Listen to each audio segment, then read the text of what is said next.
Good morning money persons, welcome to ask money person. మన ఈరోజు first క్వశ్చన్ని అనిల్ గారు పంపించారు. యాక్చువల్లీ అనిల్ గారు కాదు, ఈ వీక్లో చాలా మంది వ్యూవర్స్ యొక్క కామన్ క్వశ్చన్ ఇది. ఎందుకంటే చాలా ఈపీఐలు అయితే మన ముందుకు వచ్చేసాయి. వాటిని అన్నింటినీ అప్లై చేయాలంటే డబ్బులు ఉండాలి కదా, అన్ని డబ్బులు అయితే ఉండవు. కాబట్టి ఫోకస్డ్గా వెయిట్లో అప్లై చేయాలి, వెయిట్ని ఇగ్నోర్ చేయాలన్నది కన్ఫ్యూషన్ అయితే క్రియేట్ అవుతుంది. ఆయన కూడా అదే 5 ఐపీఎల్ ఫ్యాంటాస్టిక్ కనబడుతున్నాయి, కాకపోతే కన్ఫ్యూషన్ ఉన్నది ఏవి అప్లై చేయాలి, ఏవి హోల్డ్ చేయాలని చెప్పి. ఇది ఆర్డర్లో షేర్ చేస్తారా, మీ ప్రిఫరెన్స్ అని అడుగుతున్నారు. షేర్ చేస్తాను. కాకపోతే ఒక విషయం అయితే నేను ఇక్కడ క్లారిటీ ఇద్దాం అనుకున్నాను. చాలామంది ఐపీఓ రిలేటెడ్గా ఒక రాంగ్ స్ట్రాటజీని అయితే ఫాలో అవుతుంటారు. ఏంటంటే ఓన్లీ గ్రే మార్కెట్ ప్రీమియం ఏవైతే హైయెస్ట్ ఉన్నాయో వాటికి ఫస్ట్ ప్రిఫరెన్స్ ఇచ్చేస్తుంటారు. ఓకే, దానివల్ల ప్రాబ్లం ఏంటంటే ఆ గ్రే మార్కెట్ ప్రీమియం హైయెస్ట్ ఉన్నదని మీకు మాత్రమే కాదు కదా, ప్రపంచం మొత్తానికి కనబడుతుంది. అవునా, అదేం సీక్రెట్ కాదు కదా. సో అందరికీ కనబడేది కామనే కాబట్టి ప్రతి ఒక్కళ్ళు దాన్నే టార్గెట్ చేస్తుంటారు. దీనివల్ల ప్రాబ్లం ఏంటంటే అలాంటి ఐపీఓలు 100 టైమ్స్ 150 టైమ్స్ రీటైల్ కోటాలు సబ్స్క్రైబ్ అయిపోతాయి. సో అన్ని టైమ్స్ సబ్స్క్రైబ్ అయితే 100 మందిలో మనం ఒక్కళ్ళమైనప్పుడు అలాట్మెంట్ ఛాన్సెస్ అన్నది చాలా తగ్గిపోతాయి కదా. మనం ఎన్ని అగ్రెసివ్గా అప్లికేషన్ వేసినా కూడా అలాట్మెంట్ దొరికే ఛాన్సెస్ అనేవి అంత తక్కువ అవుతాయి అన్నమాట. మేబీ మనం ఆ 100% రిటర్న్ మిస్ అవ్వచ్చు. కాకపోతే మనకి అదర్ ఐపీఓస్ 50% డిమాండ్ కనబడుతుంది అనుకోండి. ఓకే, అక్కడ ఐపీఓ సైజ్ కూడా పెద్ద ఉన్నాయనుకోండి. మన స్ట్రాటజీ ఎలా ఉండాలంటే మీకు ఒక ఎగ్జాంపుల్ చెప్తాను. రీసెంట్గా మనకి Sai life sciences, MobiKwik, Vishal Megamart, ఈ 3 ఐపీఓలు ఒకే రోజు ఓపెన్ అయ్యాయి కదా. ఆ టైంలో టీమ్ నేను చెప్పాను 3 ఐపీఓలు వచ్చాయి, 3కి మనం అగ్రెసివ్గా అప్లై చేయాలంటే కష్టం. సో పర్సనల్ నా ప్రిఫరెన్స్ వాళ్ళకి చెప్పింది ఏంటంటే నేను విశాల్ మెగామార్ట్, ఎందుకంటే సైజ్ పరంగా పెద్దది కనబడుతుంది. అండ్ అలాగే Sai life sciences actual demand కనబడట్లేదు, కాకపోతే నాకు కంపెనీ గురించి చదివినప్పుడు నాకు కంపెనీ అయితే చాలా బాగా నచ్చింది. అండ్ అలాగే ప్రీవియస్గా నేను సిడిఎంఓ కంపెనీస్ మీద రీసెర్చ్ చేసినప్పుడు ఈవెన్ అన్లిస్టెడ్ స్పేస్లో ఉన్న సిడిఎంఓ కంపెనీస్ ఏవైతే ఉంటాయి, ఎస్పెషల్లీ సిఆర్డిఎంఓ కంపెనీ ఇది. సో ఈ కంపెనీకి చాలా మంచి రెప్యుటేషన్ ఉంది, మంచి క్లయింట్ బేస్ ఉన్నది. సో ఫార్మా ఫండ్స్ ఏవైతే ఉంటాయి వాటి దగ్గర నుంచి అండ్ వేరియస్ ఫండ్స్ దగ్గర నుంచి కూడా డిమాండ్ అయితే కనబడొచ్చు అని అయితే నేను అనుకున్నాను. అండ్ ఈవెన్ యాంకర్ లిస్ట్ వచ్చినప్పుడు కూడా సిమిలర్ థింగ్ ఏదైతే ఎక్స్పెక్ట్ చేశాను. మీకు వీడియోలో యాక్చువల్లీ యాంకర్ లిస్ట్ రాకముందు వీడియోలో కూడా నేను అదే చెప్పాను, నా వ్యూని నేను అదే యాంటిసిపేట్ చేస్తున్నాను. ఈవెన్ యాంకర్ లిస్ట్ వచ్చినప్పుడు కూడా చాలా మంచి పేర్లు కనపడ్డాయి. సో ఆబ్వియస్లీ వీళ్ళు ఈవెన్ లిస్ట్ అయిన తర్వాత కూడా ఈ స్టాక్ రిలేటెడ్గా బై చేయడానికి చూస్తారు. కాబట్టి ఆబ్వియస్లీ కంపెనీ మంచిదే, ఒకవేళ నెగిటివ్ లిస్ట్ అయినా కంపెనీ మంచిది అయినప్పుడు వరి ఎందుకు అవ్వాలని చెప్పి ఈ 2 ఐపీఓస్ని అయితే నేను టార్గెట్ చేసి అగ్రెసివ్గా అప్లై చేశాను. ఈవెన్ టీమ్ విషయంకి వచ్చేసరికి వాళ్ళు విశాల్ మార్ట్ చాలా అగ్రెసివ్గా అప్లై చేశారన్నమాట. నాకు పర్సనలీ విశాల్ మార్ట్ అయితే అలాట్మెంట్ రాలేదు, బట్ సాయి లైఫ్ సైన్సెస్ అయితే నేను అప్లై చేసిన, ఎందుకంటే 1 టైమే రీటైల్ కోట సబ్స్క్రైబ్ అయింది కాబట్టి అప్లై చేసిన అన్నీ వచ్చేసాయి అన్నమాట luckily. And I made good money. Okay, MobiKwik అదే అగ్రెసివ్గా అప్లై చేసి ఉంటే నాకు 10 అప్లికేషన్లు వేస్తే ఒకటైనా వస్తుందో రాదో డౌట్. లెట్సే ఒకటి వచ్చింది, ఒక 100% పెరిగింది, 15,000 వస్తుంది. అదే ఇక్కడ మల్టిపుల్ లాట్స్ అప్లై చేసినప్పుడు ఓకే ఈవెన్ 20-30% వచ్చినా కూడా విల్ మేక్ గుడ్ మనీ కదా. ఈవెన్ టీమ్ కూడా విశాల్ మార్ట్ని అగ్రెసివ్గా అప్లై చేయడం వల్ల చందుకి మల్టిపుల్ లాట్స్ వచ్చాయి, రైస్కి వచ్చింది, శ్రీజాకి వచ్చింది, అండ్ రాకేష్కి వచ్చింది. సో వాళ్ళందరూ కూడా మేబీ మొబైల్కి అంత రిటర్న్ రాకపోవచ్చు, బట్ అలాట్మెంట్ రావడం వల్ల something or the other they made money కదా. సో పర్సనల్ మనం ఏంటంటే ఓన్లీ గ్రే మార్కెట్ మీద మాత్రమే కాకుండా అలాట్మెంట్ ఛాన్సెస్ని కూడా కన్సిడర్ చేసి ఐపీఓల్ని అప్లై చేయడం would be the best strategy అవుతుంది అన్నమాట. సో చాలా వరకు చిన్న ఐపీఓస్ అండ్ అలాట్మెంట్ ఛాన్సెస్ తక్కువ ఉన్న వాటి మీద అగ్రెసివ్గా ఫోకస్ చేయడం కన్నా ఇలా ప్లాన్ చేయడం వుడ్ బి బెస్ట్ అన్నది నా వ్యూ. నా కమింగ్ టు యాక్చువల్లీ 5 కాదు 8 ఐపీఓస్ ఉన్నాయి. సో ఈ 8 ఐపీఓస్లో నా పర్సనల్ ప్రిఫరెన్స్ షేర్ చేసే ముందు ఒక విషయం అయితే క్లారిటీ ఇద్దాం అనుకున్నాను. 2-3 days back Senores pharma IPO video release చేసినప్పుడు నేను పర్సనల్లీ ఆర్హెచ్పి చదువుతున్నప్పుడు బిజినెస్ గురించి అండర్స్టాండ్ చేసుకున్నప్పుడు నాకు ఏదైతే అనిపించిందో, అంటే డిమాండ్ ఉందా లేదా నేను పట్టించుకోను, మీ అందరూ తెలుసు. ప్రీవియస్గా డిమాండ్ లేని ఐపీఓలు చాలామంది నెగిటివ్ మాట్లాడిన వాటి గురించి కూడా I shared my positive. In fact Sai life sciences recent తీసుకుని చాలామంది నెగిటివ్ మాట్లాడినా కూడా నా పర్సనల్ చదివినప్పుడు నాకు ఏమనిపించింది నేను అదే మీకు షేర్ చేశాను. ఓకే, సాయి లైఫ్ సైన్స్ అవ్వచ్చు, ప్రీవియస్గా గ్లాండ్ అవ్వచ్చు, గ్లాండ్ టైంలోని మొత్తం మార్కెట్ నెగిటివ్ ఉన్నప్పుడు ఇన్ఫాక్ట్ అలాంటి ఐపీఓలోని అలాట్మెంట్ ఎక్కువ దొరుకుతుంది అన్నమాట. ఓకే, అది పక్కన పెడదాం కొంతసేపు. బట్ ఈ ఐపీఓ టైంలో కూడా నాకు ఏదైతే అనిపించిందో, నాకు ఏదైతే కనబడిందో, ఓకే ఆర్హెచ్పీలో ఏదైతే కనబడిందో దాన్ని బట్టి నేను డీటెయిల్స్ అన్నీ షేర్ చేశాను. I saw few comments. In fact ఈ ఐపీఓ కాదు ప్రీవియస్ ఐపీఓస్ రిలేటెడ్ కూడా కొంతమంది కావాలని పెయిడ్ ప్రమోషన్ అని చెప్పి ఇలాంటి కామెంట్స్ చేస్తున్నారు. వాళ్ళకి ఒక క్లారిటీ ఇవ్వాలి, ఇది అందరికీ కాదు, వాళ్ళకి ఒక చాలా ఇంపార్టెంట్ క్లారిటీ ఇవ్వాలి. అండ్ చాలామందికి ఈ విషయం అయితే తెలియాలి. If I would have done paid promotion, okay మీకు ఒక విషయం అయితే చెప్పాలి, I would have been already out of entire system అన్నమాట. ఎందుకు ఇలా అన్నానంటే లాస్ట్ 1 1 కాదు. ఇన్‌ఫాక్ట్ నేను లాస్ట్ ఇయర్ స్వామిమాల యేసుకున్నాను. స్వామిమాల ఆగస్ట్, సెప్టెంబర్ ఆ టైంలో యేసుకున్నాను. అంటే క్లోజ్ టు 1½ ఇయర్ నుంచి సెబీ ఆడిట్ అయితే నడుస్తుంది. ఓకే. నా అకౌంట్స్, నా family accounts, company accounts since inception నుంచి అండ్ ఇది మాత్రమే కాకుండా మన ఛానల్, సోషల్ మీడియా హ్యాండిల్స్ ఇవన్నిటిని థరోలీ ఆడిట్ అయితే నడిచిందన్నమాట. రీసెంట్‌గా దే హావ్ కన్ఫర్మ్డ్ మొత్తం క్లియర్ అయిపోయిందని చెప్పి. సో, ఒకవేళ ఓకే. నేను అలాంటి పనులు ఏమన్నా చేసుండుంటే okay. I would have been already out. In fact చాలామంది మధ్యలో చాలా బురద జల్లడానికి ట్రై చేశారు. అంటే మేనేజ్మెంట్ ఇంటర్వ్యూలు చేసేవాడిని కదా! అవి పెయిడ్ అని, లేకపోతే ఫండ్ మేనేజర్ ఇంటర్వ్యూస్ చేసేవాడిని అవి పెయిడ్ అని చెప్పి. ఇన్‌ఫాక్ట్ అలా అన్నారు కదా అని చెప్పి చేయడం మానేశాను. అది పక్కన పెడదాం. ఓకే. ఇప్పుడు చేస్తాను లేదా అన్నది. బట్ ఎనీవేస్ ఎవరైతే ఇలా ట్రై చేశారో ఒకవేళ నేను అవేవైనా చేస్తున్నా కూడా, ఎందుకంటే సెబీ ఇన్వెస్టిగేషన్ అంటే ఎలా అవుతదనుకున్నారు? చాలా డీప్‌గా అవుతది. ఓకే. అది కూడా ఒకసారి కాదు 2 సార్లు. వాళ్ళ టీమ్ చేంజ్ అయినప్పుడు 2 డిఫరెంట్ టీమ్స్ ఇన్వెస్టిగేట్ చేసి in fact they really like the work personally. ఎందుకంటే ఏదైతే సొసైటీ రిలేటెడ్‌గా ఓపెన్‌గా మేము షేర్ చేయడానికి ప్రయత్నిస్తున్నామో, మా ఎఫర్ట్స్ ఏవైతున్నాయో ఫస్ట్‌లోని వాళ్ళు చాలా అనుమానాలతో వచ్చారు. ఎందుకంటే ఆబ్వియస్లీ రెగ్యులేటర్ కదా! సో, అనుమానాలతో రావడం అండ్ చాలా అంటే అడిగిన క్వెషన్స్ ఇన్వెస్టిగేషన్ ఇదంతా కూడా డిఫరెంట్ లెవెల్‌లో నడిచింది. కాకపోతే మొత్తం అన్నీ వాళ్ళు రీసెర్చ్ చేసిన తర్వాత వాళ్ళకి క్లియర్‌లీ అర్థమైంది వాట్ వి ఆర్ అని చెప్పి. ఇన్‌ఫాక్ట్ కొంతమంది అయితే they started really liking me and couple of our team members అన్నమాట. సో, ఇలా ఊరికే బురద జల్లడానికి ఎవరైతే కొంతమంది ప్రయత్నిస్తారో hope you got clarity now. Okay. ఒకవేళ ఇలాంటివి ఎవరైనా చేస్తున్నా కూడా ఓకే. ఈ పాటికి అయిపోయావన్నమాట. సో, గుర్తుంచుకోండి. అండ్ ఇప్పుడు మొత్తం మన వాళ్ళందరూ ఎవరైతే ఉంటారో, మన మనీ పర్సన్స్ ఎవరైతే ఉంటారో వీళ్ళతో కొంతసేపు మాట్లాడాలి. 1 or 2 minutes. మీకు నేను పర్సనల్లీ ఒక విషయం అయితే చెప్పాలి. నాకు ఏదైతే అనిపిస్తదో ఓకే. నాకు ఏది మంచి అనిపిస్తదో, ఏది చెడు అనిపిస్తదో అది నేను ఓపెన్‌గా షేర్ చేస్తుంటా. ఏదైనా ప్రొడక్ట్స్ విషయంలో అవ్వచ్చు, లేకపోతే ఏదైనా ఇష్యూస్ విషయంలో అవ్వచ్చు. ప్రతిదీ నేను క్లియర్‌గా మాట్లాడుతుంటా. కానీ ప్రాబ్లమ్ ఏంటంటే ఇలా క్లియర్‌గా మాట్లాడడం వల్ల ఓకే. కొంతమందికైతే డెఫినెట్‌లీ ఎఫెక్ట్ అవుతది. అవునా? ఎందుకంటే నేను ఏదైనా ప్రొడక్ట్ రిలేటెడ్‌గా నెగెటివ్ మాట్లాడాననుకోండి, ఆ ప్రొడక్ట్‌లు కన్స్యూమర్‌కి మోసం చేసి అమ్ముతున్న వాళ్ళు డెఫినెట్‌లీ వాళ్ళకి అమ్మడం అయితే కష్టమవుతది కదా! వాళ్ళకి క్వెషన్స్ అయితే వస్తాయి కదా! So, obviously there are certain people వాళ్ళకేంటంటే పీకల వరకు ఉంటుందన్నమాట. నా మీద చాలా విధాలుగా అంటే నేను మీకు ప్రతిసారి చెప్పను. ఎందుకంటే అన్నెసరీ ఇవన్నీ షేర్ చేయడం వల్ల ఏం లాభం అని చెప్పి షేర్ చేయను. ఎందుకంటే నేను చూసుకుంటా పర్సనల్లీ ఏదొచ్చినా కూడా. కాకపోతే ఈసారి అందరికీ తెలియాలి కాబట్టి I felt I should share this. ఎన్ని విధాలుగా ప్రయత్నిస్తారంటే దారుణం. ఓకే. ఎన్ని విధాలు వెనక్కి లాగడానికి ట్రై చేస్తారు, అన్ని విధాలు ట్రై చేస్తారు. బట్ స్టిల్ సీ గైస్ నేనైతే ఓకే. నేనేం చేస్తున్నానో అది అలాగే కంటిన్యూ చేస్తాను. అండ్ ఎలాగైతే నడుస్తుందో అలాగే నడుస్తది. కాకపోతే మీకు తెలియాలి అంటే ప్రతిదీ ఇంకా ఓపెన్‌గా చెప్పమని అడుగుతారు. సో, నేను ఎంత ఓపెన్‌గా చెప్పడానికి ప్రయత్నిస్తే అంతలా ప్రాబ్లమ్ క్రియేట్ అవుతుంటదన్నమాట వెనకాల. ఈ ప్రాబ్లమ్ క్రియేట్ చేసేవాళ్ళు కూడా మల్టిపుల్ విధాలుగా క్రియేట్ చేయడానికి ప్రయత్నిస్తారు. ఓకే. ఇప్పుడు నేను మీకు చెప్పింది ఒకటే.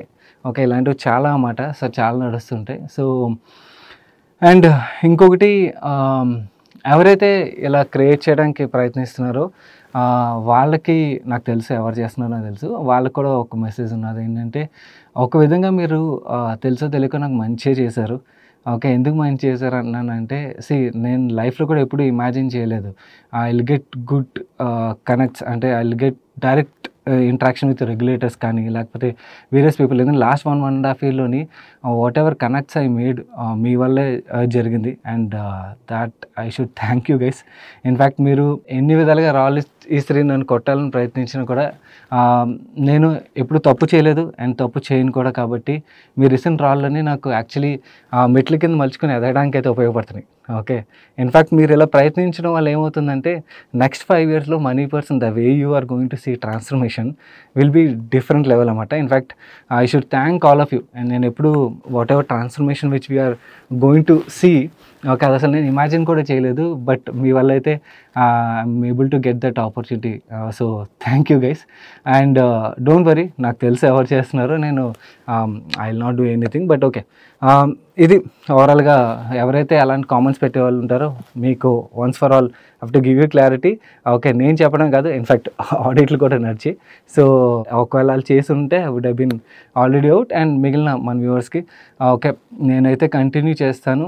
నాకు నచ్చింది, నాకు ఓపెన్‌గా అనిపించింది నేను మీకు చెప్తాను. కాకపోతే ఎంతవరకు చెప్పగలను అంతవరకు చెప్తాను. కొన్ని కొన్ని విషయాల్లోని చాలా ఇష్యూస్ వస్తాయి అన్నమాట మాట్లాడితే ఓపెన్గా. సో అందుకని ఎంతవరకు మీకు అర్థమయ్యేలా ఉంటుందో అంతవరకు అయితే నేను ఇన్ఫర్మేషన్ షేర్ చేయడానికి అయితే ప్రయత్నిస్తాను.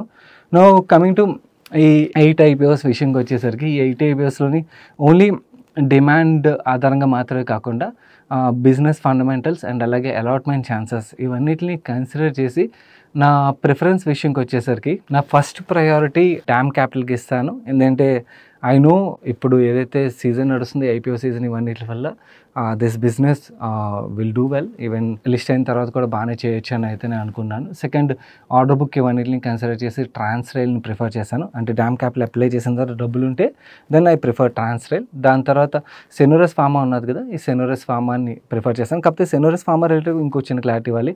IPO వీడియో రికార్డ్ చేసే టైంలో ఇష్యూ సైజ్ ఏదైతే ఉన్నదో మాకు కనబడింది వేరు, దాని తర్వాత మారింది వేరు అన్నమాట. So or maybe team work చేసినప్పుడు ఏమైనా అంటే ఇన్ని IPOలు ఉన్నాయి కదా, అన్నిటి మీద వర్క్ చేసాను, మిస్టేక్ చేసి ఉండొచ్చు. బట్ ఓకే, IPO సైజ్ అయితే నేను వీడియోలో తప్పుగా చెప్పాను. ఓకే, అదొకటి కొంచెం కన్సిడర్ చేయండి. But rest of the things correct అన్నమాట, అందులో అసలు ఏం ప్రాబ్లం లేదు. సెనోరస్ కూడా అప్లై చేసిన తర్వాత నా దగ్గర డబ్బులు ఉంటే కాంకోర్డ్ ఎన్విరో ఉన్నది కదా, కాంకోర్డ్ ఎన్విరో ప్రిఫర్ చేస్తాను. అండ్ అది కూడా అప్లై చేసిన తర్వాత డబ్బులు ఉంటే మమతా మిషనరీకి అందరూ ఫస్ట్ ప్రిఫర్ చేస్తారు, కానీ కాకపోతే చాలా చిన్న సైజ్ అయిపోయింది. దట్టు రీటైల్ కోట ఇంకా చాలా చిన్నదన్నమాట. సో దట్టు 100% మీకు గ్రే మార్కెట్ రిలేటెడ్ డిమాండ్ కనబడుతుంది కాబట్టి ఆబ్వియస్లీ దేశం మొత్తం దాన్నే టార్గెట్ చేస్తారు. సో అలాంటప్పుడు 100 times 150 times అలా అయితే మనకి అలాట్మెంట్ ఛాన్స్ అనేది తగ్గిపోతాయి కాబట్టి, సో నాకు ఇవన్నీ అయిపోయిన తర్వాత దాని డబ్బులు ఉంటే ఈవెన్ మమతా మిషనరీ కూడా అప్లై చేయడానికి అయితే ప్రయత్నిస్తాను. అండ్ మిగిలిన IPOస్ని అయితే ఇంకా అప్లై చేయడానికి డబ్బులు ఉండాలి కదా. సో అగ్రెసివ్గా అయితే దిస్ ఈజ్ మై ఆర్డర్ అనమాట, ఇలా ప్రిఫర్ చేస్తాను. మీరు కూడా మీకు నచ్చిన దాన్ని బట్టి డెసిషన్ అయితే తీసుకుని, ఇన్ఫాక్ట్ నేను అగైన్ ఒకటైతే క్లారిటీ ఇద్దాం అనుకున్నాను, ఓన్లీ గ్రే మార్కెట్ ఆధారంగా డెసిషన్ తీసుకోవద్దు. ఫండమెంటల్స్ని ఫస్ట్ ప్రిఫరెన్స్ ఇవ్వండి. ఎందుకంటే మీకు గ్రే మార్కెట్ డిమాండ్ లేకపోయినా కూడా ఫండమెంటలీ స్ట్రాంగ్ కంపెనీ అనుకోండి, లిస్టింగ్ రోజు పెద్దగా పర్ఫామ్ చేయకపోయినా దాని తర్వాత అయినా కూడా అది బాగానే పర్ఫామ్ చేస్తుంది, మీకు మంచి రిటర్న్స్ డెలివర్ చేస్తుంది. Fundamentals, allotment chances, then consider grey market premium. So ఇలా మీరు IPO రిలేటెడ్ స్ట్రాటజీని బిల్డ్ చేసుకుంటే మీకు అలాట్మెంట్ ఛాన్సెస్ పెరుగుతాయి. In fact we can make good money. Okay, maybe 100% రాకపోవచ్చు, అంటే 100% ఈజ్ లక్కీ, 100లో ఒకటికి వస్తుంది. బట్ 20-30% ఉంటుంది చూడండి, అది ప్రతి 10 మందిలో ఒకటికి వస్తుంది. సో ఆ ఛాన్సెస్ అయితే ఎక్కువ కదా, 100 మందిలో ఒకటి కానీ 10 మందిలో ఒకటి ఛాన్సెస్ అయితే ఎక్కువ కదా మన డబ్బులు సంపాదించడానికి. That would be my preference అన్నమాట. మన నెక్స్ట్ క్వశ్చన్ సూరీస్ అండ్ హ్యాండిల్ నుంచి వచ్చింది. Dear Sagar, I observe that cement stocks like UltraTech, Ambuja, ACC all are correcting and valuations are getting attractive. Given the infra story and Adani aggressive acquisitions in this sector, make to believe cement sector would be in roaring profits once government starts spending. Is it good idea to buy cement companies now? Please suggest. And good observation. And మీ క్వశ్చన్కి answer చేసే ముందు small reminder guys, వీడియోలో share చేసే info ఏదైతే ఉంటుందో అది మీకు హెల్ప్ఫుల్ అవుతుంది అనిపించినట్టయితే ఈ ఛానల్లో ఒకటే అడుగుతాం, వీడియోని లైక్ చేయండి తప్పకుండా, సో దట్ ఛానల్ ఎంకరేజ్ చేసినట్టు అవుతుంది. అండ్ అలాగే మీకు కూడా ఏదైనా క్వశ్చన్ మమ్మల్ని అడగాలనిపించినట్టయితే #AskMoneyPerson మిగిలిన వ్యూవర్స్ రాసిన విధంగా మీరు క్వశ్చన్స్ రాస్తున్నట్టయితే మీ క్వశ్చన్స్ అయితే మాకు రీచ్ అవుతాయి. No coming to cement sector రిలేటెడ్గా, నా అబ్జర్వేషన్ ఏంటంటే రీసెంట్ టైంలో చాలా ఛానల్ చెక్ రిపోర్ట్స్ ఉంటాయి, అవి చదువుతున్నాను, various data points, research reports ఇవన్నీ చదువుతుండగా ఒకటైతే క్లియర్లీ అర్థమవుతుంది, Q3 ఏదైతే కమింగ్ క్వార్టర్ రాబోతుందో, ఓకే, సిమెంట్ కంపెనీస్కి it should be good quarter and Q4 should be blockbuster quarter అని అయితే చాలా డేటా పాయింట్స్ అయితే చెప్తున్నాయి. అండ్ ఇన్ఫాక్ట్ సిమెంట్ కంపెనీస్లోని మనకి చాలా మంచి కన్సల్టేషన్ కూడా జరుగుతుంది. అదాని గ్రూప్ మాత్రమే కాదు, ఈవెన్ ఆదిత్య బిర్లా గ్రూప్ కూడా, అల్ట్రాటెక్ కూడా చాలా అగ్రెసివ్ ఎక్విజిషన్ చేస్తుంది కదా. సో మేజర్లీ 2 కంపెనీస్ అయితే ఓవరాల్గా కంట్రీ మొత్తం ప్రెజెన్స్ అనేవి 2 జైంట్ కంపెనీస్గా మనకి అల్ట్రాటెక్ అండ్ అలాగే అదాని గ్రూప్ సిమెంట్ కంపెనీస్ అయితే ఉండిపోతున్నాయి. మాత్రమే కాకుండా మనకి సౌత్ బేస్డ్ కొన్ని స్ట్రాంగ్ ఫండమెంటల్లీ ఉన్న సిమెంట్ కంపెనీస్ ఉన్నాయి, లైక్ రామ్కో కానీ, KCP కానీ, ఇలాంటి చాలా కంపెనీస్ ఉన్నాయన్నమాట. వీటిని కూడా స్టడీ చేయడం బెటర్. ఎందుకంటే cement is a local business అన్నమాట. ఓకే, ఎక్కడో సిమెంట్ ఫ్యాక్టరీ ఉన్నట్టయితే నార్త్లో ఉన్నది, వాళ్ళు ఎక్కడికి వచ్చి సిమెంట్ని అయితే సెల్ చేయలేరు. So cement is a local business కాబట్టి ఎక్కడ ఏ స్టేట్లో అయితే మనకి ఇన్ఫ్రా రిలేటెడ్గా డిమాండ్ బాగా పెరుగుతుందో ఆ స్టేట్లో బాగా ప్రెజెన్స్ ఉన్న కంపెనీస్ ఏవైతే ఉంటాయో వాళ్ళకి అది బెనిఫిట్ అయితే అవుతుంది. నో లెట్స్ సే ఏపీలోని ఇన్ఫ్రా రిలేటెడ్గా చాలా స్టేట్మెంట్స్ అయితే జరుగుతున్నాయి. సో అక్కడ ఇన్ఫ్రా రిలేటెడ్గా చాలా వర్క్ జరిగింది అనుకోండి, మీకు ఏపీలో సిమెంట్ ఫ్యాక్టరీస్ ఉన్న కంపెనీస్ ఉన్నాయి. ఓకే, ఒకసారి రీసెర్చ్ చేయండి, మీకు తెలిసిపోతాయి. ఓకే, అలాంటి కంపెనీస్కి అది గుడ్ ఆపర్చునిటీ. ఓకే. సిమిలర్‌లీ వేరే స్టేట్స్‌లో కూడా మనకి ఇన్‌ఫ్రా ఎక్కడైతే బాగా డెవలప్ అవుతదో అక్కడ బాగా స్ట్రాంగ్ ప్రెజెన్స్ ఉన్న కంపెనీస్ ఏవైతే ఉంటాయో వాళ్ళ ఫ్యాక్టరీస్ అవి ఉన్నవి వాళ్ళకి యాక్చువల్లీ చాలా మంచి గ్రోత్ అయితే ఉంటది. అండ్ ఇది లోకల్ మార్కెట్ రిలేటెడ్‌గా సిమెంట్ స్టాక్స్ రిలేటెడ్‌గా మనం అబ్జర్వ్ చేయాల్సింది. ఇది మాత్రమే కాకుండా ఓవరాల్‌గా సిమెంట్ యాస్ ఎ హోల్ మనం చూసినట్టయితే ఇండస్ట్రీ కన్సాలిడేట్ అయింది. అండ్ ప్రైసెస్ కూడా పెరుగుతున్నాయి. అండ్ అలాగే ఇన్‌ఫ్రా రిలేటెడ్‌గా మనకి ఎలక్షన్స్ ఉండడం వల్ల చాలా వరకు ఆర్డర్స్ రిలీజ్ అవ్వకపోవడం ఇవన్నీ కూడా పెండింగ్ ఉండిపోయాయి. వేరస్ ఇప్పుడు అవన్నీ స్టార్ట్ అయిపోయాయి కాబట్టి Q3 డీసెంట్‌గా ఉండి Q4 బ్లాక్ బస్టర్ ఉన్నదనుకోండి మళ్ళీ మంచి రిటర్న్స్ అయితే సిమెంట్ స్టాక్స్‌లో చూడొచ్చు. ఓన్లీ అదాని, ఆదిత్య బిర్లా గ్రూప్ మాత్రమే కాకుండా even south base cement companies ఉన్నాయి కదా వాటిని కూడా కన్సిడర్ చేసి రీసెర్చ్ చేయడానికి ప్రయత్నించండి. అండ్ ఇక్కడ కొత్తగా చూసే ఇన్వెస్టర్స్ ఎవరైతే ఉంటారో వాళ్ళకి ఒక పాయింట్ అయితే చెప్దాం అనుకుని సిమెంట్ ఇలాంటి థీమ్స్ ఏవైతే ఉంటాయో ఇవన్నీ కూడా సిక్లికల్ థీమ్స్ అన్నమాట. మనకి ఈ కంపెనీస్‌ని మనం ఎప్పుడు ఎలా యాడ్ చేసుకోవాలంటే మనకి core part of the portfolio అంటే ఫండమెంటల్లీ చాలా స్ట్రాంగ్‌గా ఉన్న companies core part of the పోర్ట్‌ఫోలియోలో ఉంటాయి. Satellite part of the portfolio అంటే సైక్లికల్ స్టాక్స్ ఏవైతే ఉంటాయో వాటిని సైకిల్ ప్లే చేయడం గురించి అని చెప్పి యాడ్ చేసుకుని ఆ సైకిల్ అయిపోయాక ఎగ్జిట్ అవ్వడం కూడా ఇంపార్టెంట్. సిక్లికల్ స్టాక్స్‌లో ఎగ్జిట్ అవ్వకపోతే మనకి ప్రైస్ రివర్స్ అయిపోద్దన్నమాట. సో ఇది మనకి శాటిలైట్ పార్ట్ ఆఫ్ ద పోర్ట్‌ఫోలియోలోకి అయితే వస్తది. సో ఎవరికైతే ఎగ్జిట్ కాల్ తీసుకోలేరో అలాంటి వాళ్ళు ఇగ్నోర్ కొట్టేయండి. బట్ ఎగ్జిట్ కాల్ తీసుకోగలిగిన వాళ్ళు definitely it's a interesting theme to watch. ఎందుకంటే వాల్యుయేషన్స్ పరంగా కానీ ఆర్ ఇండస్ట్రీ కన్సాలిడేషన్ ఇవన్నిటిని కన్సిడర్ చేసినా కూడా స్టాక్ ప్రైస్ పరంగా మనకి మంచి రీరేటింగ్‌ని ఎక్స్‌పెక్ట్ చేయొచ్చు ఈ థీమ్‌లో చాలా మంచి కంపెనీస్‌లో. మన నెక్స్ట్ క్వశ్చన్ నరేష్ గారు అడుగుతున్నారు. హాయ్ సాగర్, కొత్తగా Aditya Birla sun life mutual fund conglomerate fund launch చేసింది. Can you tell me about this? Is it better than other mutual funds or just a normal MF? Hi Naresh garu, conglomerate అంటే బేసికల్లీ మీకు సింపుల్గా explain చేయాలంటే Reliance ఉన్నది కదా, రిలయన్స్‌లోని మనకి petroleum business ఉన్నది, Reliance retail ఉన్నది, జియో ఉన్నది. అండ్ అలాగే వాళ్ళు వేరియస్ అదర్ ఏవైతే బిజినెస్లు స్టార్ట్ చేస్తున్నారో అవన్నీ కూడా ఈ రిలయన్స్ కింద ఉన్నాయి కదా. నౌ ఇలా మల్టిపుల్ బిజినెస్లు చేసి ఒక పెద్ద లార్జ్ కంపెనీ ఏదైతే ఉంటుందో దాన్ని కంగ్లోమరేట్ అంటారన్నమాట. నో అలాంటి కంపెనీస్లోని ఇన్వెస్ట్ చేసే ఫండ్ ఇది ఒక థీమాటిక్ ఫండ్ అన్నమాట. నో ఇండియాలోని అలాంటి లార్జ్ జెయింట్ గ్రూప్స్ ఎన్ని ఉన్నాయి, చాలానే ఉన్నాయి కదా. నో ఈ జెయింట్ గ్రూప్స్లోని ఫోకస్ చేసి ఫండ్ అయితే ఇన్వెస్ట్ చేస్తుంది. నో ఈ ఫండ్ బెటరా కాదా అంటే బేసికలీ కంగ్లోమరేట్స్ ఏవైతే ఉంటాయి ఇవి లార్జ్ కంపెనీస్, ట్రెడిషనల్లీ చాలా స్ట్రాంగ్ ఫండమెంటల్స్ ఉన్న కంపెనీస్ అన్నమాట. సో ఈ బిజినెస్ల నుంచి కొత్తగా మనకి వేరియస్ బిజినెస్లు బయటకు వస్తున్నాయి అనుకోండి. ఇప్పుడు బజాజ్ గ్రూప్ నుంచి మనకి బజాజ్ హౌసింగ్ ఫైనాన్స్ వచ్చింది. ఇలా వచ్చినప్పుడు మనకి ఏంటంటే ఈ లార్జ్ కంపెనీ స్టాక్ ప్రైస్ కూడా వాల్యూ రీరేట్ అవ్వడం అండ్ ఈ స్మాల్ బిజినెస్ ఏవైతే వీళ్ళు స్టార్ట్ చేశారో అవి ఫాస్ట్గా గ్రో అయ్యాయి అనుకోండి. మనకి యాక్చువల్లీ రీసెంట్ టైంలో ట్రెండ్ స్టాక్లో రీరేటింగ్ చూడడానికి కారణం ఏంటి? జూడియో కదా.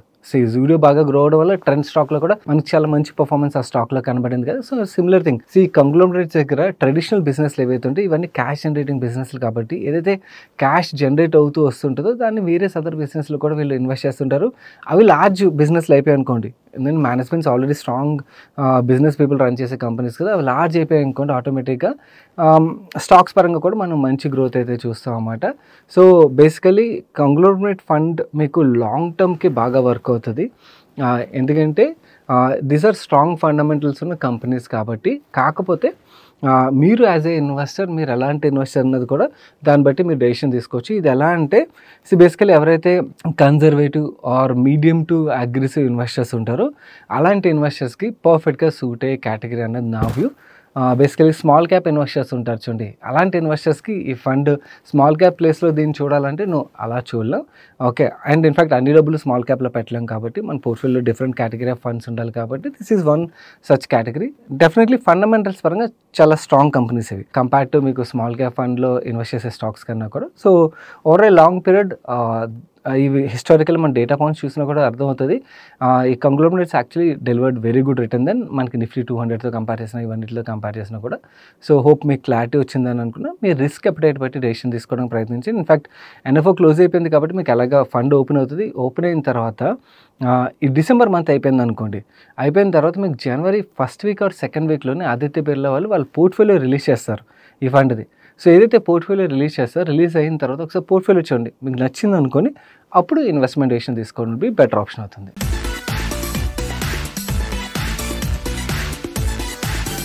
అయితే సండే ఫండే సజెషన్ విషయంకి వచ్చేసరికి నెట్ఫ్లిక్స్లోని ఒక చాలా మంచి మూవీ అయితే చూసాను, క్యారీ ఆన్ అని చెప్పి thriller movie.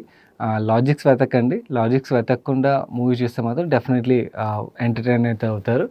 This is one option. And అలాగే నేను వీడియో చూసారా, ఓకే చూడనట్టయితే ఒకసారి చూడండి. ఎవరైతే ఇండెక్స్ ఇన్వెస్టర్స్ ఉంటారో వాళ్ళకి this is one good investment opportunity I feel. ఒకసారి మీరు కూడా చూసి మీ రీసెర్చ్ మీరు చేసి దాన్ని బట్టి డెసిషన్ తీసుకోవడానికి అయితే ప్రయత్నించండి. ఇక్కడ ఐ బటన్లోని అండ్ కార్డ్లో ఉంచుతాను. మన నెక్స్ట్ క్వశ్చన్ అడ్డగట్ల చందు అన్న హ్యాండిల్ నుంచి వచ్చింది. I'm holding enviro infra engineering limited since allotment. Can we see future any time? Not able to understand. Stock price is growing without any updates from the company. Can you please explain? And see ఒక్క విషయం మీరు గుర్తుంచుకోవాలి. See stock price only updates వచ్చినప్పుడే grow అవుతుంది అని అయితే లేదు. Yes, updates వచ్చినప్పుడు పాజిటివ్ అప్డేట్ ఉంటే స్టాక్ ప్రైస్లో మనకి మూమెంట్ ఉంటుంది. బట్ అప్డేట్స్ ఉంటేనే స్టాక్ ప్రైస్ గ్రో అవ్వాలని లేదు. స్టాక్ ప్రైస్ గ్రో అవ్వడానికి మల్టిపుల్ రీజన్స్ అయితే ఉంటాయి. ఈ కంపెనీ ఐపీఓకి వచ్చినప్పుడు మీరు సోషల్ మీడియాలో ప్రతి చోట చూసే ఉంటారు. అంత పెద్ద పాజిటివ్ ఒపీనియన్ అయితే ఎక్కడ కూడా షేర్ అయ్యి ఉండదు. ఎందుకంటే మీకు గ్రే మార్కెట్లో పెద్దగా డిమాండ్ అయితే కనబడలేదు అన్నమాట. సో దాంతో మీకు బీభత్సంగా ఎవరు చెప్పుంటారు. ఓకే, కాకపోతే నాకు పర్సనలీ ఆర్హెచ్పి చదివినప్పుడు ఏం అర్థమైందంటే, బిజినెస్ పరంగా they are doing good, order book బాగుంది. అండ్ అలాగే పియర్స్ కంపారిజన్లో ఎస్పెషల్లీ నాకు బాగా నచ్చింది అంటే పియర్ కంపారిజన్ చేసినప్పుడు వాల్యుయేషన్ గ్యాప్ ఏదైతే ఉందో అది కూడా నాకు బాగా అనిపించింది. సో ఏదైతే నాకు అనిపించింది అదే మీకు ఐపీఓ వీడియోలో ఇన్ఫర్మేషన్ అయితే షేర్ చేశాను. బేసికలీ మీకు స్టాక్ ప్రైస్ గ్రో అయింది ఇక్కడ దేనికంటే అప్డేట్స్ కాదు, యాక్చువల్లీ ఆ వాల్యుయేషన్ గ్యాప్ ఏదైతే ఉన్నదో ఆ వాల్యుయేషన్ గ్యాప్ అయితే కవర్ అయింది. ఇక్కడ నుంచి మీకు వీళ్ళ బిజినెస్ గ్రోత్ ఇవన్నిటి మీద డిపెండ్ అవుతుంది అన్నమాట స్టాక్ ప్రైస్ గ్రోత్ అన్నది. సో మీకు ఈ షార్ట్ టర్మ్ గ్రోత్ అంతా కూడా వాల్యుయేషన్ గ్యాప్తోనే జరిగింది. సో ప్రతి స్టాక్ అప్డేట్స్ ఉంటేనే గ్రో అవ్వలేదు. అండ్ ఇన్ఫ్యాక్ట్ చాలామంది ఏంటంటే స్టాక్ ప్రైస్ గ్రో అయినా కంగారు పడిపోతారు, పడిపోయినా కంగారు పడిపోతారు. సో ఇలా ఎమోషనలీ మనం ఇంపాక్ట్ అయ్యి స్టాక్ రిలేటెడ్గా డెసిషన్స్ అయితే తీసుకోకూడదు. ఫండమెంటల్స్ ఆధారంగా డెసిషన్ తీసుకోవాలి. బిజినెస్ పరంగా theme anyways it is doing good and long term opportunity ఉన్నది. అండ్ వాల్యుయేషన్ కూడా అట్రాక్టివ్గా రావడంతో మీకు స్టాక్ ప్రైస్లో గ్రోత్ అయితే కనపడింది. ఇన్ఫ్యాక్ట్ రీసెంట్ రిజల్ట్స్ కూడా బాగున్నాయి. ఒకసారి రిజల్ట్స్ చదవండి. సో ఫండమెంటల్స్ని ట్రాక్ చేసి వెళ్ళండి. సో దట్ మీరు ఇలా కంగారు పడరు స్టాక్ ప్రైస్ పెరిగినా పడినా కూడా. అండ్ ఈ థీమ్ అయితే it will do well in long term అనేది నా వ్యూ అండి. మన నెక్స్ట్ క్వశ్చన్ పవన్ కుమార్ గారు అడుగుతున్నారు. అన్న, మనం ఊర్లో ₹2 వడ్డీకి ఇస్తాం కదా, అది మంచిదా? మ్యూచువల్ ఫండ్స్లో పెట్టుబడి పెట్టడం మంచిదా? మేము ఊర్లో 10 లక్షలు ₹2 వడ్డీకి ఇచ్చాము, వీటిల్లో ఉంచడం మంచి రిటర్న్స్ ఇస్తే లేకపోతే మ్యూచువల్ ఫండ్స్లో పెట్టాలి చెప్పగలరు? హాయ్ పవన్, యాక్చువల్ రెండు కంపారబుల్ ఇన్స్ట్రుమెంట్సే కాదండి. మీరు ఊర్లో ₹2 వడ్డీకి ఏదైతే అప్పులు ఇస్తారో అక్కడ మీకు డిఫాల్ట్ రిస్క్ ఉంటుంది. వెరస్ మీకు మ్యూచువల్ ఫండ్స్లో ఓన్లీ వాలటాలిటీ రిస్క్ మాత్రమే ఉంటుంది. ఈక్విటీ ఫండ్స్లోని మీరు లాంగ్ టర్మ్ ఉంచినట్టయితే మీకు క్యాపిటల్ పోయే రిస్క్ అనేది చాలా తక్కువ ఉంటుంది. అంటే వాలటైల్గా ఉంటుంది, but over a long period మీరు వదిలినట్టయితే మీకు క్యాపిటల్ పోదు, రిటర్న్స్ వస్తాయి. వెరస్ ఇక్కడ ఏంటంటే మీరు 10 మందికి ఇచ్చారు, అందులో ఇద్దరు డిఫాల్ట్ చేసిన అంటే ఇద్దరు ఎగ్గొట్టినా కూడా మీకు వచ్చే ఇంట్రెస్ట్ ఏదైతే ఉంటే చాలా వరకు పోతుంది కదా. సో ఆ రిస్క్ ఉంటుంది. సో రిస్క్ ఉంటుంది కాబట్టి యాక్చువల్లీ మీకు మ్యూచువల్ ఫండ్స్తో కంపేర్ చేసినట్టయితే ఇక్కడ రిటర్న్ కూడా ఉంటుంది. కాకపోతే ఆల్వేస్ మనం రిటర్న్ గురించి వెళ్ళి అబ్నార్మల్ రిస్క్ తీసుకోవడం అనేది కరెక్ట్ కాదు. కొంచెం సేఫ్టీ అండ్ మంచి వెల్త్ క్రియేషన్ లాంగ్ టర్మ్లో ఇచ్చే ఇంకోటి ఈ ₹2 వడ్డీ ప్రొడక్ట్స్ ఏవైతే ఉంటాయో ఇక్కడ మీకు ప్రతిసారి ఆ ₹2 వడ్డీకి తీసుకునే వాళ్ళు ఉండాలి. అండ్ సేఫ్గా మన క్యాపిటల్ రిటర్న్ ఇచ్చే వాళ్ళు ఉండాలి. ఇవన్నీ కూడా ఎప్పటికప్పుడు చూసుకుంటూ ఉండాలి కదా. వేరే మ్యూచువల్ ఫండ్ మీకు ఆ తలనొప్పులు అయితే ఉండవు. సో కొంచెం safety over a long period and అలాగే వెల్త్ క్రియేషన్ మ్యూచువల్ ఫండ్ అయితే పనికొస్తుంది. బట్ షార్ట్ టర్మ్లో చూసినట్టయితే మాత్రం డెఫినెట్లీ ₹2 వడ్డీ అంటే మీకు 24% ఇంట్రెస్ట్ కదా. వేరేజ్ ఇక్కడ మీకు 12% ఎక్స్పెక్ట్ చేయొచ్చు. ఇప్పుడు యాక్చువల్లీ బుల్ మార్కెట్ వల్ల మీకు ఎక్కువ రిటర్న్స్ కనబడుతుంది. But 12 to 15% is ideal return expectation over a 10-15 year period అన్నమాట. సో మీ రిటర్న్ ఎక్స్పెక్టేషన్ అండ్ అలాగే రిస్క్ ఇవన్నీ బట్టి డెసిషన్ తీసుకొని నేనైతే personally prefer safety with wealth creation kind of a products rather than high risk ఇలాంటివి అన్నమాట. ఎందుకంటే ఇక్కడ డబ్బులు ఇవ్వడం ఈజీ ఎవరికైనా కూడా, ఓకే, కానీ డబ్బులు వెనక్కి తీసుకోవడం అనేది చాలా చాలా కష్టమైన పని. మన నెక్స్ట్ క్వశ్చన్ శ్రీకర్ అడుగుతున్నారు. Hello Sai brother, I'm Srikar, die hard fan. నీ వల్ల వెల్త్ క్రియేషన్ చేసుకున్నాను, హ్యాపీ టు హియర్ దట్ అండి. హీరో సెలబ్రిటీ వల్ల మనకి జస్ట్ హ్యాపీనెస్ వస్తుంది, బట్ నీ వల్ల మనీ షవర్ వస్తుంది. Thank you. Nice. Okay, question విషయంకి వచ్చేసరికి I have invested 4 lakhs in Trent and I'm holding from last 3 months, but now I'm worried, not because of stock price, due to other brand competition. Whenever I went to Zudio just normally or to buy something, I was billing 3,000 to 5,000 rupees commonly like I purchased in DMart, but when I went last week I didn't purchase a single cloth. I was shocked myself. Before going to Zudio, I went to Style Up store by Aditya Birla and Style Union by Aktha Biyani and billed 4,000 rupees at Style Up and 2,000 rupees at Style Union, but I billed zero at Zudio. At Zudio, we like the clothes and style. After seeing these stores, I got attracted to them, and I didn't like the clothes in Zudio because the clothes I find in these stores are more unique and attractive, but some clothes cost 200 to 300 more compared to Zudio. These days, I am finding try competition of Zudio, Style Up and Style Union stores side by side as competition to Zudio. Another studio I went is Snitch. Here also I found unique collection and attractive styles, but prices are not attractive like above stores. The main fact I want to share here was Zudio is having lot of competition from pricing to styling, but it has good base across India. This is the above experience manually I found when compared with other brands, and share price also corrected a bit. I'm not scared about share price, but please explain about competition. Good research అండి. In fact మీ అబ్జర్వేషన్కి నేను కూడా agree అవుతాను. Definitely competition అయితే వస్తుంది ఈ సెగ్మెంట్లోని. And అంత tough కూడా కాదు. ఫాస్ట్ ఫ్యాషన్ సెగ్మెంట్లో మిగిలిన వాళ్ళు ఎంటర్ అవ్వడానికి ఆల్రెడీ క్లోతింగ్ బిజినెస్లో ఉన్న కంపెనీస్ ఏవైతే ఉంటాయో వాళ్ళు ఈ సెగ్మెంట్ని యాడ్ చేయడం పెద్ద మ్యాటర్ కాదు వాళ్ళకి. కాకపోతే జూడియో ఏదైతే ఫస్ట్ మూవర్ అడ్వాంటేజ్ తీసుకున్నదో అది definitely Zudio will have it. Country మొత్తం వాళ్ళ ప్రెజెన్స్ అవ్వచ్చు, కన్జ్యూమర్ ఒక మైండ్ షేర్ ఏదైతే వాళ్ళు గ్రాప్ చేయగలిగారో దానివల్ల జూడియోకి ఆ బిజినెస్ అయితే ఉంటుంది. అండ్ ఇన్ఫ్యాక్ట్ వాళ్ళు కొత్త కొత్త ప్రొడక్ట్స్ కూడా ఇంట్రడ్యూస్ చేస్తూ వెళ్తున్నారు కదా.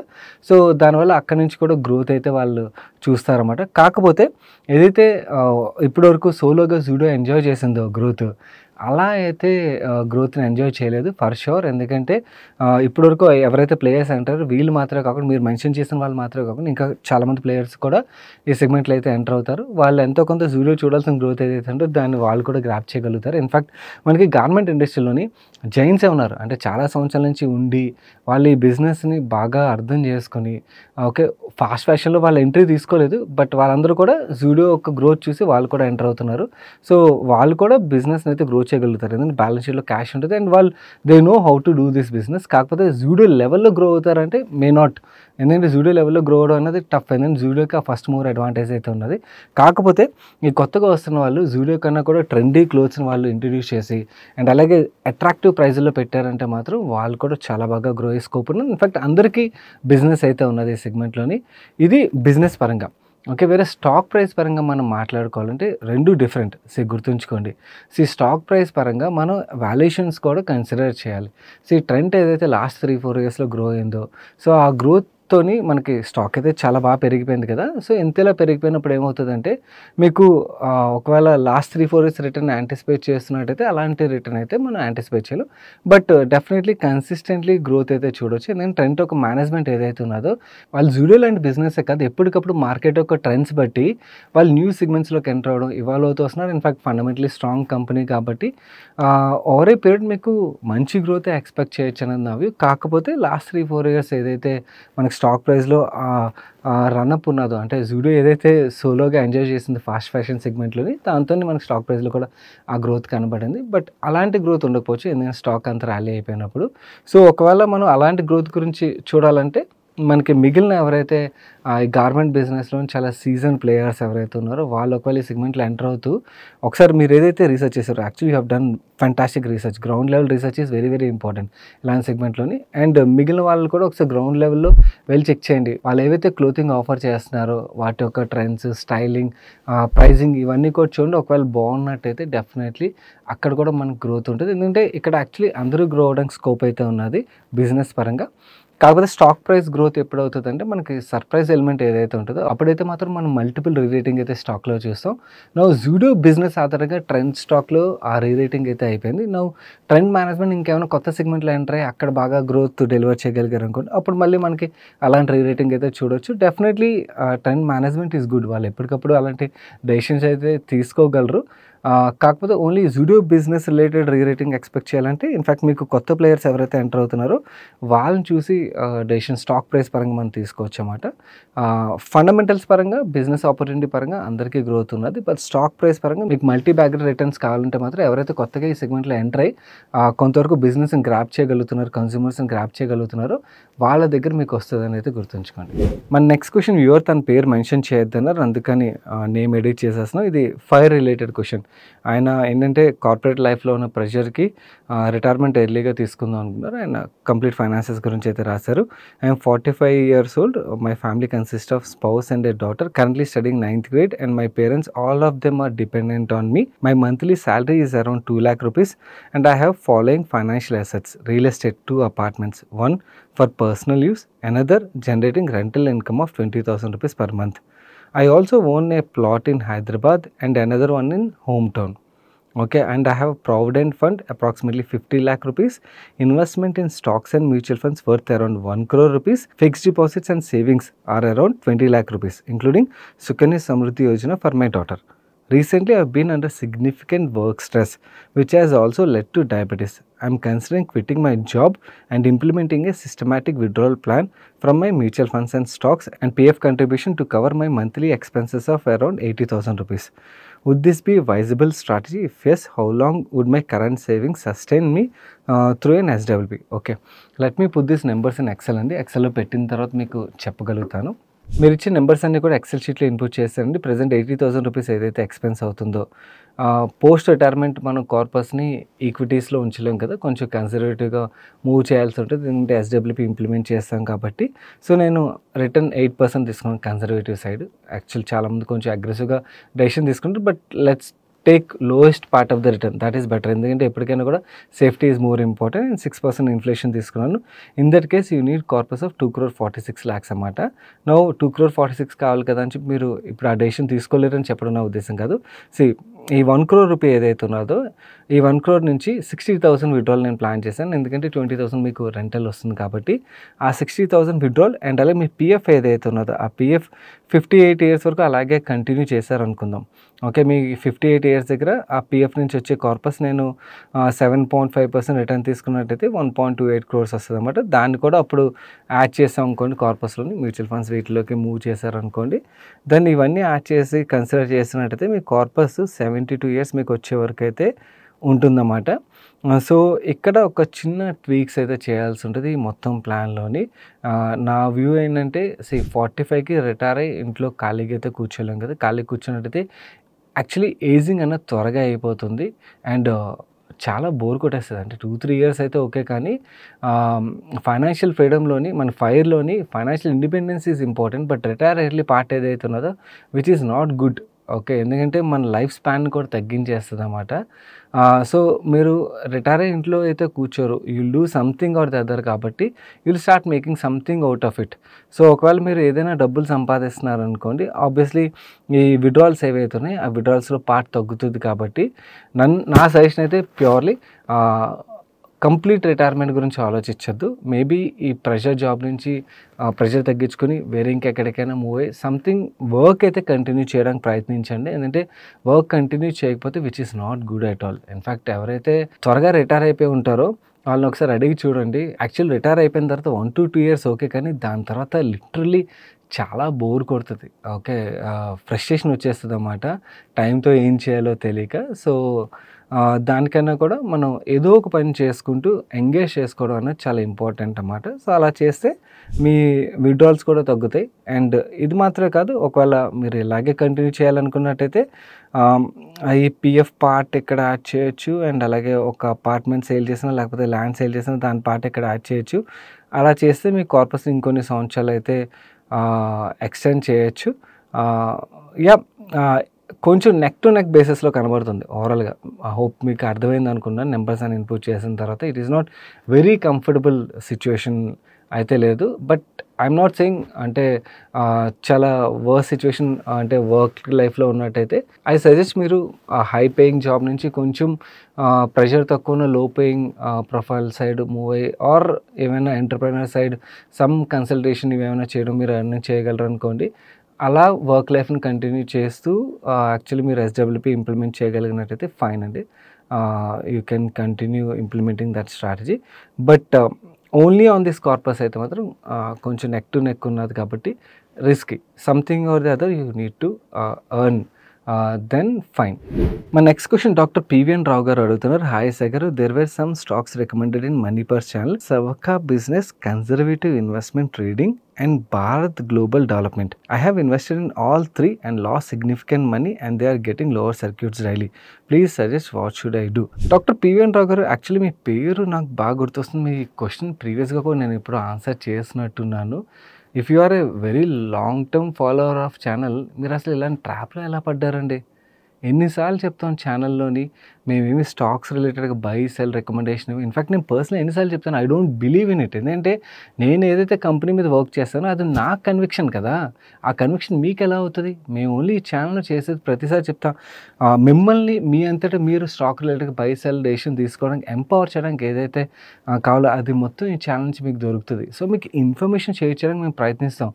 మీరు ఇన్నాళ్ళ నుంచి ఫాలో అవుతూ కూడా ఇలాంటి ఫేక్ పీపుల్కి ట్రాప్లో ఎలా పడతారండి? ఓకే, ఐ డోంట్ థింక్ నేను ఆ స్టాక్ వేలు కూడా ఎప్పుడు చదివినట్టు గుర్తులేదు. సంబడి పంప్ అండ్ డంప్ స్కీమ్లో మీరు అయితే ఇరుక్కుపోయారు. బయటకు రాగలిగితే బయట రావడానికి ప్రయత్నించండి. అండ్ మీరు ఎక్కడ ఏ సోషల్ మీడియాలో మీరు వాళ్ళని ఫాలో అవుతున్నారో ఫస్ట్ బ్లాక్ చేయండి. Okay, you are following a fake people అండి. అండ్ మిగిలిన వ్యూవర్స్ కూడా don't fall for such traps guys. In fact money పర్సే కాదు, ఎవరు కూడా మీకు స్టాక్ బై సెల్ రికమెండేషన్ నడవవి. ఒకవేళ ఎవరైనా ఇస్తున్నా కూడా మీరు వాళ్ళ బై కాల్ మీద మీరు స్టాక్ని రైట్ చేయలేరు. ఎందుకంటే మీకు ఎప్పటికీ ఆ కన్విక్షన్ అనేది రాదు unless you put your efforts. So అందుకని మీకు స్టాక్ రిలేటెడ్గా ఎలా రీసెర్చ్ చేయాలి ఇవన్నీ కూడా ఎప్పటికప్పుడు చెప్పడం. అండ్ వేరియస్ కంపెనీస్ రిలేటెడ్గా జరుగుతున్న ట్రెండ్స్ కానీ మనం వాటిని ఎలా అనలైజ్ చేయాలి, నేను పర్సనల్ ఎలా చదువుతున్నాను, ఇదంతా షేర్ చేయడం ఎందుకు? మీరు ఎంతటి మీరు అవన్నీ కూడా స్టడీ చేయగలుగుతారని చెప్పి మళ్ళీ అగైన్ మీరు వేరే వాళ్ళ మీద డిపెండ్ అవుతున్నారు అనుకోండి, ఇంకా ఇదంతా ఎందుకు? సో ఎవరైతే ఫాలో అవుతున్నారో రెగ్యులర్గా ప్లీజ్ ఓకే ఇలాంటి ఫేక్ పీపుల్ ఒక ట్రాప్లో పడద్దు. అండ్ ఫేక్ ఛానల్స్లో జాయిన్ అయితే ఆర్ ఇంకెవరైనా కూడా మనీ పర్స్ ఛానల్ నుంచి రికమెండేషన్స్ ఇస్తున్నా అంటే వెంటనే వాళ్ళు బ్లాక్ చేయండి. ఎందుకంటే డెఫినెట్లీ అది నేను కానీ నా టీం కానీ ఇప్పుడు వర్క్ చేసిన వాళ్ళు ఎవరైతే ఉంటారో వాళ్ళు ఎప్పటికీ లేరు కూడా. And in fact as a team we believe strongly okay we cannot give you buy and sell calls because అది రెగ్యులేషన్ అలౌ చేయదు. రెగ్యులేషన్ పక్కన పెడితే we feel we are not equipped doing that. We are equipped in teaching you how to take your own calls rather than in fact buy sell రిలేటెడ్గా. In fact ఏవైతే reports వస్తే buy sell రిలేటెడ్గా వేరే research report మేము చదువుతాం. ఎందుకంటే ఇన్ఫర్మేషన్ గురించే కానీ ఆ బై సెల్ అసలు పట్టించుకో. ఎందుకంటే అది వాళ్ళ conviction. Unless I build my own conviction I cannot hold okay any company. Okay మీరు కూడా అది నమ్మండి. ఓకే ఈ స్టాక్ మార్కెట్లో పెద్ద తలనొప్పి ఏంటంటే వేరియస్ ఛానల్స్లోని టీవీల్లోని ప్రతి చోట ఇది బై చేయండి ఈ ప్రైస్లో, ఇది అమ్మండి ఇలా చెప్తున్నారు చూడండి. అది విని ప్రతి ఒక్కళ్ళు ఇంత ఈజీగా ఓకే వాళ్ళు చెప్పింది నేను బై చేసేస్తాను అండ్ వాళ్ళు చెప్పినప్పుడు సెల్ చేసేస్తాను అని చెప్పి ఎంటర్ అయిపోతుంటారు. అలా ఎప్పటికీ డబ్బులు సంపాదించలేరు. స్టాక్ మార్కెట్లో వెల్త్ క్రియేషన్ జరిగేది మీ ఓన్ కన్విక్షన్ మీదే. సో ఇలా టైం వేస్ట్ చేసుకునే దానికన్నా కూడా మీ ఓన్ కన్విక్షన్ బిల్డ్ చేయడానికి ప్రయత్నించండి. మిగిలిన ఎవరైనా కూడా ఇలాంటివి ఫాలో అవుతున్నట్టయితే వెంటనే వాళ్ళు బ్లాక్ చేసి ఎగ్జిట్ అవ్వండి. మనీ పర్స్ నుంచి కానీ మనీ పర్స్ టీం నుంచి కానీ మీకు ఎప్పటికీ ఇలాంటి రికమెండేషన్లు రాలేదు కూడా. మా next question GR can handle నుంచి వచ్చింది. Kudos to your team for so much efforts about financial planning and stock knowledge. Of late there is so much buzz on Shreshta finserv stock. Can you please provide some insights on this stock? But as per my analysis, there is some pump and dump which is happening, I guess. Please share your thoughts on it. Actually even నా Twitter ఫీల్డ్లో కూడా చాలా మంది దగ్గర నుంచి కనబడిందండి. నేను actually వాళ్ళని follow కూడా అవ్వట్లేదు, బట్ ట్విట్టర్ ఫీల్డ్లో అయితే కనబడుతుంది. ఏంటి ఎంతమంది మాట్లాడుతున్నారని చెప్పి నేను కూడా చూశాను. ₹1 ప్రైస్లో కనబడుతున్న స్టాక్ తప్పించి నాకు ఇంకేమీ కనబడలేదు ఆ కంపెనీ పరంగా, ఫండమెంటల్స్ పరంగా కానీ ఏమీ కనబడలేదు. Clearly somebody trying to pump. Okay maybe ఏమైనా మంచి జరుగుతూ ఉండొచ్చేమో కానీ నాకైతే ఏం కనపట్లేదు. సో అలా గెస్తో అంటే ఏదైనా జరగచ్చేమో అని చెప్పి డబ్బుల్ని అయితే పెట్టలేం కదా. ఇన్ఫ్యాక్ట్ మనం డబ్బులు ఎప్పుడు పెట్టాలంటే మనకు ఫండమెంటలీ అన్నీ అర్థమై ఓకే బిజినెస్ పరంగా గ్రోత్ కనబడుతుంది, అలాంటి కేసులో ఆర్ టర్న్ అరౌండ్ రిలేటెడ్గా ఏమైనా కనబడుతుంది, క్లియర్గా మేనేజ్మెంట్ చేంజ్ కనబడుతుంది. ఓకే ఇలాంటివి ఏమైనా జరుగుతున్నప్పుడు అలాంటి టైంలో అయినా రిస్క్ తీసుకుని డెసిషన్ తీసుకోవచ్చు. కానీ ఇలా అసలు ఏది తెలియకుండా ఏమీ కనబడకుండా ఓన్లీ సోషల్ మీడియాలో ఏదైతే బజ్ ఉందో దాన్ని బట్టి మనం ఇన్వెస్ట్ చేయడం అనేది అది గాల్లో దీపం లాంటిది అన్నమాట. అలాంటి ఇన్వెస్ట్మెంట్ వాళ్ళు పంప్ చేసినంతకాలం స్టాక్ పెరగచ్చు, డంప్ చేసినప్పుడు ఎగ్జిట్ అవ్వడానికి కూడా దొరకదు. సో ఇలాంటి రిస్కులు తీసుకోవద్దు. ఫండమెంటలీ గుడ్ కంపెనీస్ ఏవైతే ఉంటే వాటిలో ఇన్వెస్ట్ చేయడం వుడ్ బి బెస్ట్ ఆప్షన్ అవుతుంది. ఎస్, ఆఫ్ లైట్ ఈవెన్ నేను కూడా చూసాను, బాగా తిరుగుతుంది. That's it for today's ask money Persia guys. వీడియోని ఇప్పటివరకు లైక్ చేయనట్టయితే వీడియోని లైక్ చేసి మీ ఫ్రెండ్స్ అండ్ ఫ్యామిలీ మెంబర్స్కి వీడియో హెల్ప్ఫుల్ అవుతుంది అనిపించినట్టయితే వాళ్ళకి తప్పకుండా షేర్ చేయడం మర్చిపోకండి. అండ్ ఛానల్కి అయితే ఫస్ట్ టైం వస్తే ఇక ఛానల్ లోగో మీద క్లిక్ చేసి ఛానల్ సబ్స్క్రైబ్ చేసి పక్కన బెల్ ఐకాన్లో ఆల్ నోటిఫికేషన్స్ యాక్టివేట్ చేసుకోండి. నేను సాయి కృష్ణ పత్రి మరొక మంచి వీడియోతో మీ ముందుకు వస్తాను. Till then bye bye, take care.